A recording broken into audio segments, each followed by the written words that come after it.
నమస్కారం వార్తలకు స్వాగతం. ముందుగా ముఖ్యాంశాలు. డిప్యూటీ సీఎం బట్టి విక్రమార్క ప్రెస్ మీట్, పలు అంశాలపై వివరణ.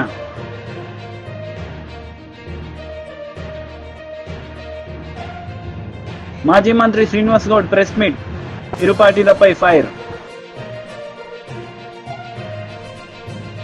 డిప్యూటీ సీఎం బట్టి విక్రమార్క రోడ్ షో నిర్వహించారు. ఈ సందర్భంగా పలు అంశాలపై ఆయన ప్రసంగించారు. సంగతి కూడా మీ అందరికీ తెలిసింది. ప్రధానంగా గ్రామీణ ప్రాంతాల్లో ఉన్నటువంటి పాఠశాలలో కానీ అర్బన్ సెంటర్స్లో ఉన్నటువంటి వాళ్ళు కానీ చదువుకుంటున్నటువంటి విద్యార్థులకు సరైనటువంటి ఉద్యోగస్తుల సంఖ్య లేకపోవటం వల్ల ఆ పేద మధ్యతరగతి కుటుంబాలకు సంబంధించిన పిల్లలు చదువుకున్నటువంటి ప్రభుత్వ పాఠశాలలో పడుతున్నటువంటి ఇబ్బందిని కూడా గమనంలోకి తీసుకొని విద్యా వ్యవస్థ మీద బాగా దృష్టి సారించాలనేటువంటి ఆలోచనతో అటు పేద విద్యార్థులు చదువుకున్నటువంటి పాఠశాలకు సంబంధించిన టీచింగ్ స్టాఫ్ని పెంచడం ఒకవైపు, అలాగే రాష్ట్రంలో ఒక దశాబ్ద కాలం పైబడి ఉద్యోగాల కోసం ఎదురు చూస్తున్నటువంటి నిరుద్యోగ యువతీ యువకులకు అవకాశం కల్పించాలనేటువంటి ఉద్దేశం ఇంకొక వైపు. ఈ రెండింటిని దృష్టిలో పెట్టుకొని వెంటనే ఇప్పటికే ఆలస్యమైంది 10 ఏళ్ళు పాలనలో ఉన్నటువంటి టీఆర్ఎస్ ప్రభుత్వం డిఎస్సిని నిర్వహించలేదు, గ్రూప్ 1 పరీక్షలు నిర్వహించలేదు, గాలికి వదిలేసినటువంటి తెచ్చుకున్న రాష్ట్రంలో వాళ్ళ కోసం తెచ్చుకుంటే వాళ్ళందరినీ గాలికి వదిలేస్తే మనం అలా చేయకూడదనేటువంటి ఆలోచనతోనే వెంటనే మేము చెప్పినట్టుగా పబ్లిక్ సర్వీస్ కమిషన్ ప్రక్షాళన చేసి పూర్తి స్థాయిలో ఉన్నటువంటి ప్రభుత్వ ఉద్యోగాలకు సంబంధించిన క్యాలెండర్ను డిక్లేర్ చేసే ప్రక్రియని మొదలుపెట్టిన విషయం కూడా మీ అందరికీ తెలిసింది. అలాగే వివిధ ఇతర రిక్రూట్మెంట్స్ సంబంధించినటువంటి వ్యవస్థల ద్వారా కూడా సాధ్యమైనంత వరకు ఆ రిక్రూట్మెంట్లు అన్నీ పూర్తి చేయాలనేటువంటి సంకల్పంతోనే ముందుకు పోతా ఉన్నాం. మీ అందరికీ తెలియదు కాదు, 10 ఏళ్ళు డిఎస్సిని నిర్వహించకుండా ఆ 10 ఏళ్ళు నిరుద్యోగ యువతి యువకులు డిఎస్సి కావాలి కావాలి కావాలి అని పదే కోరినప్పటికి కూడా పెడచేవని పెట్టి కేవలం జస్ట్ ఎన్నికల కంటే ముందు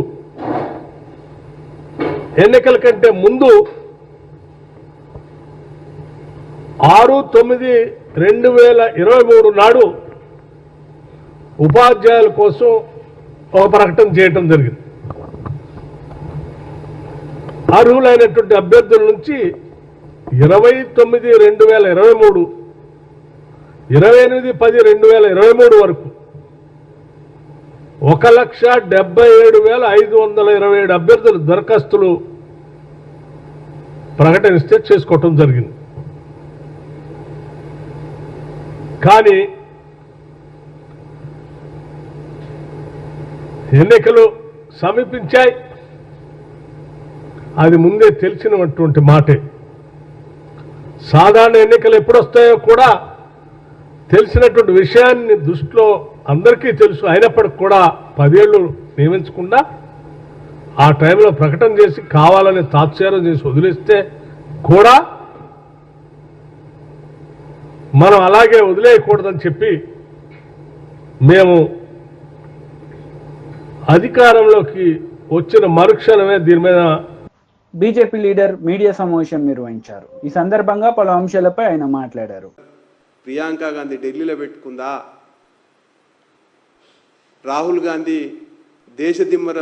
దేశాన్నంతా తిరుగుతుండగా దేశదిమ్మరిగా ఆయన దగ్గర జేబుల పైజాములా మడిచిపెట్టుకున్నాడా, మరి రేవంత్ రెడ్డికి అది దొరుకుతలేదా? మరి ఈ వాగ్దానాలన్నీ ఒట్టి నీటి మీద రాతలేనా? అసలు వీళ్ళకు చెయ్యాలన్నటువంటి ఆకాంక్ష ఉందా? ప్రజలకు యువకులను ఆదుకోవాలన్నటువంటి ఆలోచన వీళ్ళకు ఉన్నదా లేదా అనేది ఇవాళ అస్పష్టమైనటువంటి విధానాలతోటి మనకు ప్రభుత్వం కాలమెల్లదీస్తూ ఉంది. ముఖ్యంగా నెల రోజుల నుంచి ఎక్కడ చూసినా సరే యూనివర్సిటీలలో నిరుద్యోగ నాయకులని, యువకులని, విద్యార్థి నాయకులని అరెస్టులు చేయడం. ఈయన వచ్చింది ప్రజాపాలన తీసుకొస్తా అన్నాడు, ఇనుప కంచెలు లేని పరిపాలన కొనసాగిస్తానన్నాడు. ఇవాళ ఎక్కడికి పోయినా ఇనుప కంచెలు దర్శనం ఇస్తూ ఉన్నాయి. ప్రజాపాలన అటకెక్కింది. ఒక 2 గంటలు ఫోటో ఆఫ్ అంటే మీడియా కోసం ఫోటో ఆఫ్ ఇచ్చి ప్రజాపాలన తీసుకొస్తానని చెప్పిండు తప్ప ఇప్పటి వరకు ఏది కూడా చేయలేనటువంటి పరిస్థితి కనపడతా ఉంది. తర్వాత కనీసం సోయి ఉండాల మనిషికి. ప్రతి సంవత్సరం 3 నుంచి 5% ఉద్యోగులు రిటైర్ అవుతుంటారు. కనీసం 3% అయితే ఖచ్చితంగా రిటైర్ అవుతుంటారు. ఆ రిటైర్ అయ్యేటువంటి పోస్టులన్నింటినీ ఏ రకంగా భర్తీ చేస్తారు అనేటువంటి స్పష్టంగా తెలియనటువంటి పరిస్థితి. తెలంగాణ ఏర్పడిన తర్వాత చాలా డిపార్ట్మెంట్లు, ఇప్పటివరకు అన్ని డిపార్ట్మెంట్లలో పై స్థాయి పోస్టుల నుంచి కింది స్థాయి పోస్టుల వరకు అటు పోయిన తర్వాత ఇక్కడ వేయాల్సినటువంటి పోస్టులు ఏవి కూడా భర్తీ చేయకుండా ఇవాళ అదే రకంగా టీఆర్ఎస్ పార్టీ పెట్టింది, కేసీఆర్ పెట్టిండు. ఇప్పుడు దాన్నే రేవంత్ రెడ్డి కొనసాగిస్తున్నాడు తప్ప ఏం తేడా మనకు కనిపిస్తలేదు. 1970 సంవత్సరంలో ఏ పోస్టులు అయితే శాంక్షన్ అయినాయో వాటిని తప్ప కొత్త పోస్టులను ఒక్కటి కూడా పెంచలేదు, ఉన్నటువంటి పోస్టులను కూడా నింపే ప్రయత్నం చేయట్లేదు.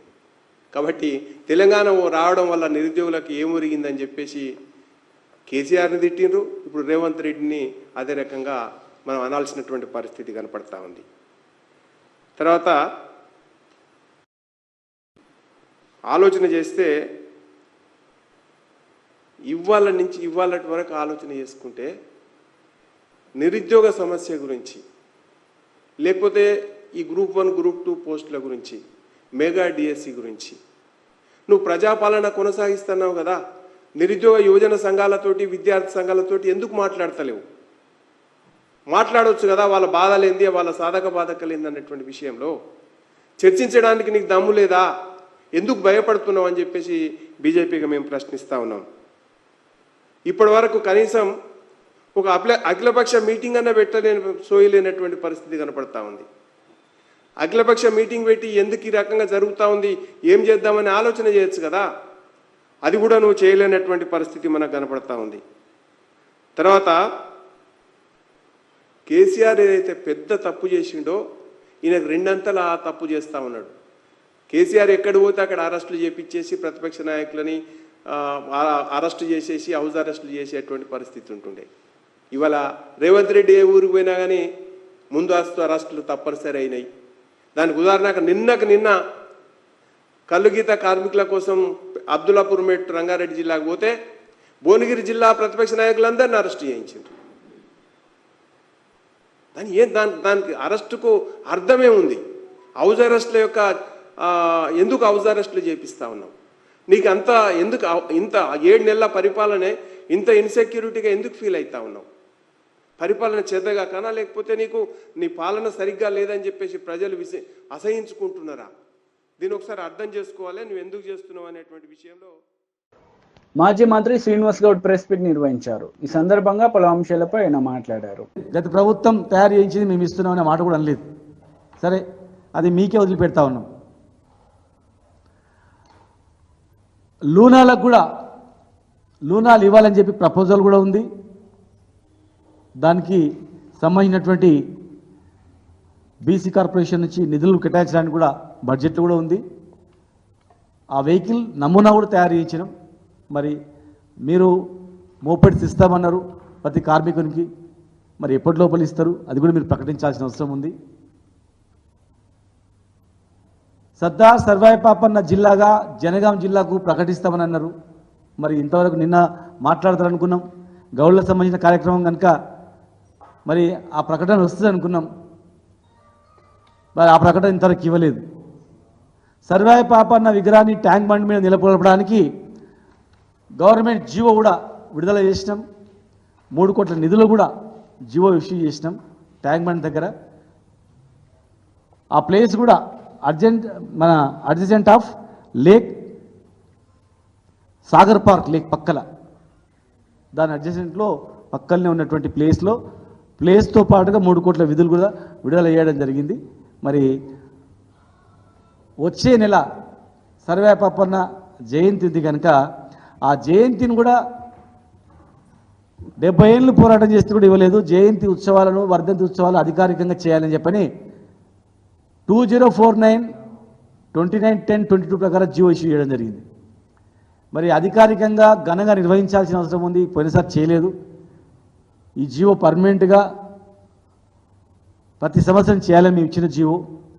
మరి ఆగస్టులో జరిగే జయంతి ఉత్సవాల సందర్భంగా ట్యాంక్ బండ్ పైన విగ్రహాన్ని ఏర్పాటు చేయాలా జీవో ఇష్యూ చేసినాం, నిధులు విడుదల చేసినాం, జిల్లా పేరు కూడా పెట్టాలని చెప్పని మేము డిమాండ్ చేస్తూ ఉన్నాం. సర్వే పాపన్న గుట్టలను కూడా పరిరక్షించాలని చెప్పి మేము 4000 ఎకరాలు మైనింగ్ వాళ్ళకి ఇవ్వకుండా అడ్డుకొని ఇచ్చిన దాన్ని రద్దు చేయించి సర్వే పాపన్న గుట్ట రచించడానికి మేము ప్రభుత్వం నుంచి ఆర్కియాలజీ డిపార్ట్మెంట్కు రాసినాం. మళ్ళీ ఈ మధ్యలో ప్రైవేట్ వాళ్ళకి అప్పచెప్తున్నారని ఒకటి జరుగుతూ ఉంది. ఇది చరిత్ర, ఇది ఆర్కియాలజీ వాళ్ళకు పర్మనెంట్గా అప్పచెప్పి దీన్ని రక్షించాలని చెప్పి మేము డిమాండ్ చేస్తూ ఉన్నాం. అదేవిధంగా వర్ధంతికి కూడా సపరేట్గా జీవో ఇచ్చడం, దాన్ని కూడా ఘనంగా నిర్వహించాల్సిన అవసరం ఉంది.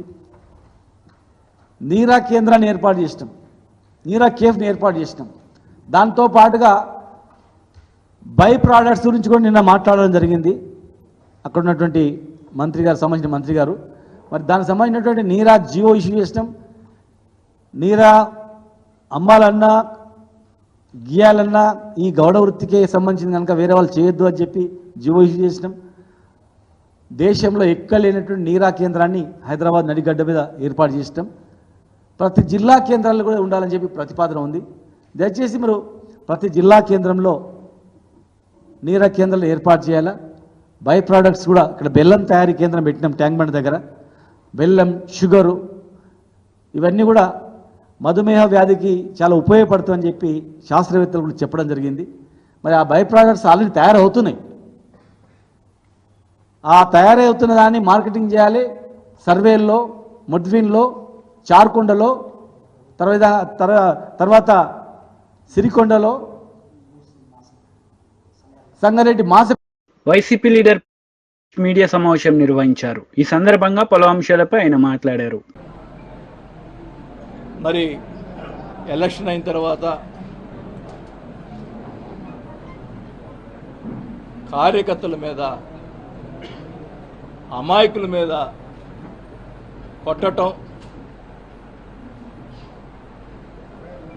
మరి వాళ్ళ మీద బూతులు తిట్టడం, కేసులు పెట్టడం, దౌర్జన్యాలు చేయటం ఎన్నో చేశారు.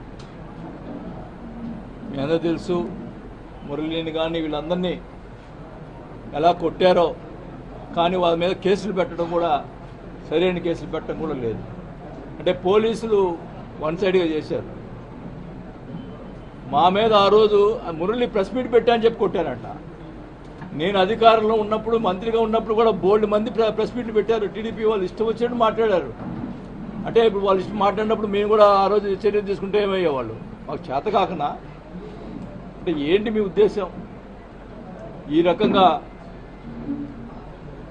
చేయటం మంచి పద్ధతి కాదు.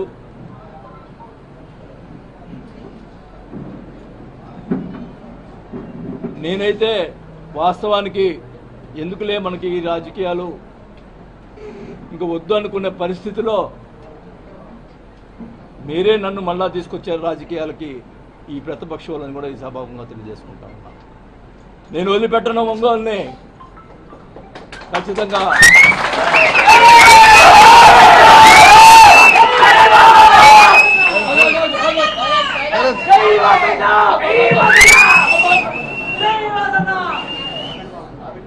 ఖచ్చితంగా చెప్తా ఉన్నా,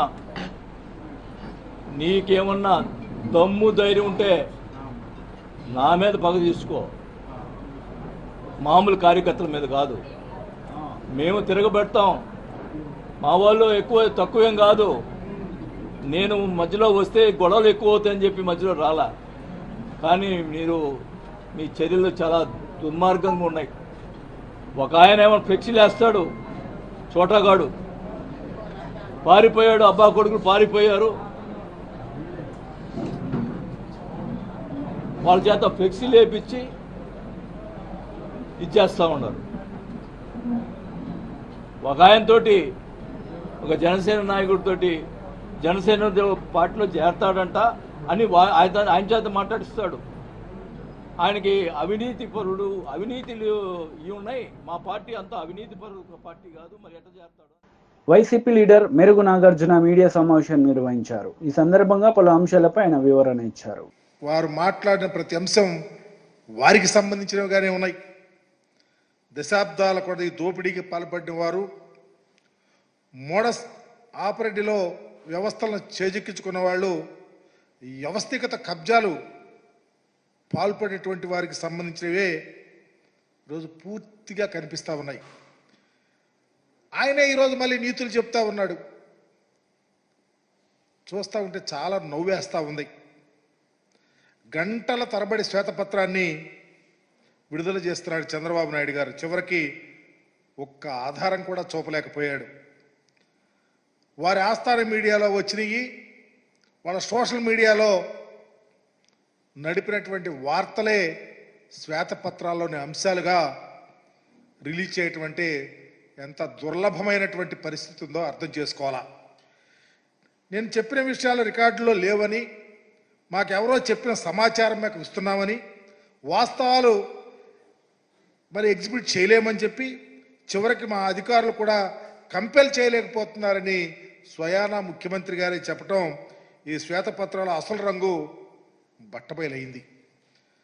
అయితే చాలా విషయాలు ఇప్పుడు సపోజ్ ఖనిజాల మీద, భూముల మీద, సహజ వనరుల మీద, గృహ నిర్మాణం మీద, ల్యాండ్ టైటిలింగ్ మీద చాలా విషయాలు డిస్కస్ చేశారు. ఉదాహరణకి దసపల్లా భూములు, విశాఖపట్నంలో దసపల్లా భూములు చంద్రబాబు నాయుడు గారి ఆస్థాన మీడియా ఆయన నిరంతరము దుష్ప్రచారం చేసి దసపల్లా భూములు ఏయో జరిగినాయి అని చెప్తా ఉన్నారు. దసపల్లా భూములు ప్రభుత్వానికి కావని కోర్టులో చెప్పినాయి, సుప్రీంకోర్టే చెప్పింది. ఆ వ్యవహారంలో డెసిషన్ త్వరగా తీసుకొని కోర్టుకు సమర్పించాలని హైకోర్టు క్లియర్గా దాన్ని యాజ్ ఇట్ ఈజ్గా ఇంప్లిమెంట్ చేయమని చెప్తే దసపల్లా భూముల వ్యవహారం నిజంగా 2015లో తెలుగుదేశం పార్టీ హయాంలోనే సుప్రీంకోర్టు ఆనాడి అడ్వకేట్ జనరల్ వేణుగోపాల్ గారు రాష్ట్ర ప్రభుత్వానికి కూడా చాలా సూచనలు కూడా చేశారు. అది మర్చిపోతా ఉన్నారు, వాటిని చంద్రబాబు గారు దాటవేస్తూ ఉన్నారు. ఈ భూముల విషయంలో దరిదాపు 64 మంది యజమానులు వచ్చి, అయ్యా భూములు ప్రభుత్వానికి కాదు మాయి, మేము కావాలని ఇచ్చామని చెప్పి ఆనాడు అన్ని పత్రికల్లో వచ్చిన విషయాన్ని మర్చిపోతా ఉన్నారు. అయినా చంద్రబాబు గారు ఆరోపణలు చేస్తానే ఉన్నాడు. దారుణం ఏంటంటే కేవలం అబద్ధాలతో కాలం గడుపుతూ వాళ్ళ ప్రయత్నాలను కొనసాగిస్తూ ఉన్నారు. తప్పుడు రాతలు రాయటం, వాళ్ళ ఆస్థాన మీడియాతో మాట్లాడటం. నేను చెప్తా ఉన్నా, మీ పార్టీ ఆఫీస్ కూడా మీ హయాంలో తాత్కాలికంగా కట్టమని, తర్వాత వచ్చినటువంటి ఎవరి భూమి ఉందో ఎవరికి సంబంధించినటువంటి ఆ యజమానురాలు కూడా మాది భూమి అని చెప్పినటువంటి విషయాన్ని చంద్రబాబు గారు మర్చిపోతూ ఉన్నారు. ఈరోజు చూస్తూ ఉన్నాం భూ కబ్జాలని. నేను అడుగుతా ఉన్నా చంద్రబాబు నాయుడు గారిని, అయ్యా మీరు అధికారంలో ఉన్నప్పుడు మీ బంధు ఆనాడు ఆయన పార్లమెంట్ సభ్యులుగా ఉన్నారు ఎంవిఎస్ మూర్తి గారు, గీతం కాలేజీలో భూములు, ప్రభుత్వ భూములు దరిదాపు 38 ఎకరాల పైబడి అన్యాక్రాంతంగా ఆక్రమించుకున్నారని చెబితే నువ్వు నోరు మెదపలేకపోయారు. మీ పత్రికలు ఎక్కడా రాయలా. ఎందుకు రాయలేకపోయారు? ఎందుకు మాట్లాడలేకపోతా ఉన్నారు? గీతం భూములు, ప్రభుత్వం భూముల్ని ఆక్రమించుకున్నారని చెప్తా ఉన్నారు ఆధారాలతో. ఎందుకు చేయలేకపోయావు? ఈరోజు కూడా దాని మీద మాట్లాడటల్లా. మా ప్రభుత్వం వచ్చిన తర్వాత 2 విడతలుగా, ఒకసారి 19 ఎకరాల చిల్లర, ఒకసారి 4 ఎకరాల చిల్లర ప్రభుత్వం ఆధీనం చేసుకుంది. దానికి పూర్తి ఆధారాలు మా దగ్గర ఉన్నాయి. మరలా తర్వాత కోర్టు నుంచి నోటీసులు వస్తే ఆగిపోయినాయి. ఈ విషయాల్లో చంద్రబాబు నాయుడు గారు ఎప్పుడైనా మాట్లాడతారా? ఆ విషయం గురించి చర్చిస్తారా? ఎప్పుడైనా నిజంగా గీతం భూముల విషయంలో మీరు ఎప్పుడు ఇదిగో ఈ ప్రత్యేకంగా 19 ఎకరాలు ఫస్ట్ ఫేజ్లో, 4 ఎకరాల చిల్లర సెకండ్ ఫేజ్లో, తర్వాత కోర్టు ద్వారా ఆగిపోయింది. ఇంకా దరిదాపు 15 ఎకరాల దాకా ఉంది. దీని మీద వార్తలు ముగించే ముందు ముఖ్యాంశాలు మరోసారి. డిప్యూటీ సీఎం బట్టి విక్రమార్క ప్రెస్ మీట్, పలు అంశాలపై వివరణ.